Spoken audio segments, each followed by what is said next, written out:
Have you ever wanted to separate your subject in Final Cut Pro without spending hours manually drawing masks? What if I told you there's a powerful tool hidden right inside of Final Cut Pro that lets you pull off jaw-dropping effects, slick transitions, and custom overlays, all without extra plugins or complicated workflows? Today, I'm going to show you some fun and unexpected ways to use a magnetic mask in Final Cut Pro. Let's kick things off with one of my favorite tricks, putting text behind your subject. This effect looks super advanced, but with a magnetic mask in Final Cut Pro, it's actually pretty quick. First, drop your clip into the timeline, select it, hold down Option, and drag straight up to make a copy. Head over to the effects browser, select the Masks and Keying category, and drag the magnetic mask onto your top clip. Click on your subject to make your selection. Most of the time, Final Cut does an amazing job right away, but you can fine-tune it if you need to. Once you're happy, click Analyze to let Final Cut track and rotoscope your subject automatically, which is usually really fast. When it's done, hit Done, then select your top clip and press V to temporarily disable it. Now, add a title between the two clips, type in whatever text you want, and make it nice and big so it really pops. Finally, re-enable your top clip by pressing V again, and just like that, your text is seamlessly sitting behind your moving subject. Before we move on to our next effect, I just want to take a minute to tell you about today's sponsor, Skillshare. Even though Final Cut Pro has a great magnetic mask now, it's only been added pretty recently. A tool that had this kind of masking built in for a long time is DaVinci Resolve. It's packed with features that Final Cut just doesn't have: advanced color grading, powerful fusion effects, and more.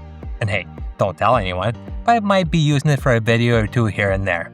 The way I learned how to edit in Resolve was through today's sponsor, Skillshare. I absolutely love the DaVinci Resolve Masterclass by Addy Singh. He breaks everything down step by step, from the basics of the interface all the way to more advanced workflows, so you never feel lost. It's super easy to follow and shows real project examples you can apply right away. But don't worry, Final Cut Pro is still my main editing software and probably always will be.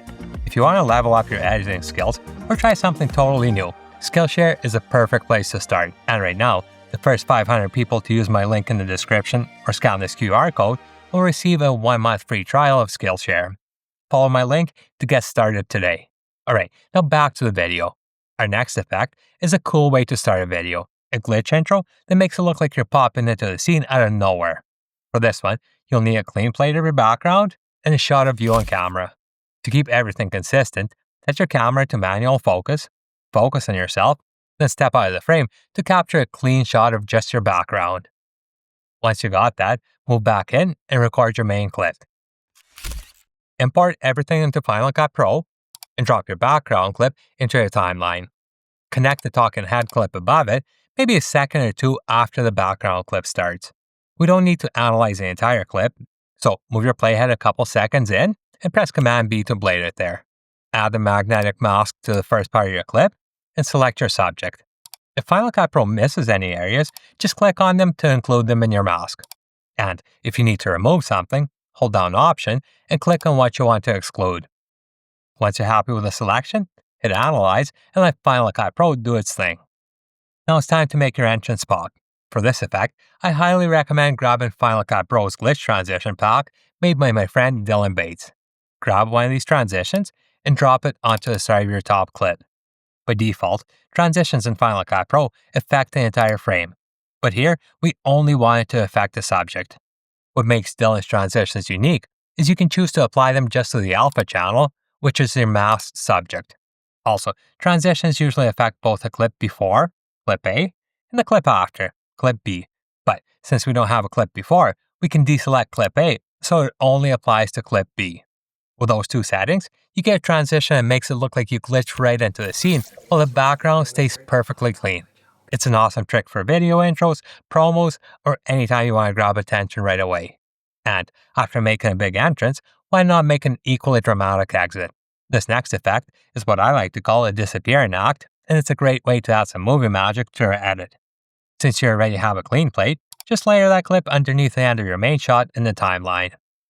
Use the blade tool to cut the selection where you want to start disappearing. Then add the magnetic mask to just that part of your clip and select your subject. Adjust your mask if needed, and once you're happy, hit Analyze and let Final Cut track your subject only on that selection. Now, move the playhead to where you want the fade out to start and add a keyframe to the opacity slider. Move to the end of that segment and bring the opacity all the way down to 0. And just like that, it looks like you're slowly fading out of the shot and completely vanishing. You can tweak the timing to make it feel like a slow fade or a quick, almost magical exit. It's a simple but a powerful effect that always surprises viewers and adds a super polished, professional touch. And the best part is it's all done right inside Final Cut Pro. For our next effect, we're going to use a magnetic mask to make action camera footage look way more cinematic. See, the problem with action cameras is that they usually keep everything in focus, which can make shots feel a bit flat. What we're going to do is use the magnetic mask to add some subtle background blur and create more depth. And this time, instead of adding a mask to a clip in the timeline, we're going to add it right in the viewer window. First, go to your Final Cut Pro settings, and in the General tab, make sure Drop Effect in Viewer is set to Add Magnetic Mask. Head over to your Effects browser, grab the Gaussian Blur effect, and drag it directly into your viewer window over your subject. Select your subject, make any adjustments if needed, then click Analyze and let Final Cut Pro track it. Next, we need to invert our mask so that the blur only affects the background. In the Inspector window, hover over the Gaussian Blur effect and click on the Mask button that pops up. From the menu, select Invert Mask to apply the blur to everything outside your subject. Now, right away, this probably doesn't look very realistic, but we can fine-tune it to make it much more natural. In my example, my subject moves towards the camera, so to simulate a true depth of field look, move your playhead to where your subject is furthest from the camera, and bring the blur amount down to almost nothing. Move your playhead to where your subject starts moving forward, and add a keyframe to the blur amount. Move ahead to where your subject stops moving, and increase the blur amount. Don't overdo it here, a little bit goes a long way. Now, as your subject moves closer to the camera and further away from the background, the blur amount gradually increases, just like a real shallow depth of field effect on a large sensor camera. This is an awesome way to give your action camera footage a more professional, cinematic feel and really help your subject stand out. While on the topic of making your subject stand out, another great use for the magnetic mask is selective color grading. This is an awesome way to add a color grade just to your subject to make them pop even more from the background. Head over to your effects browser, open the color category, and grab the color curves effect. Drag it directly onto your subject in the viewer window, which automatically adds a mask.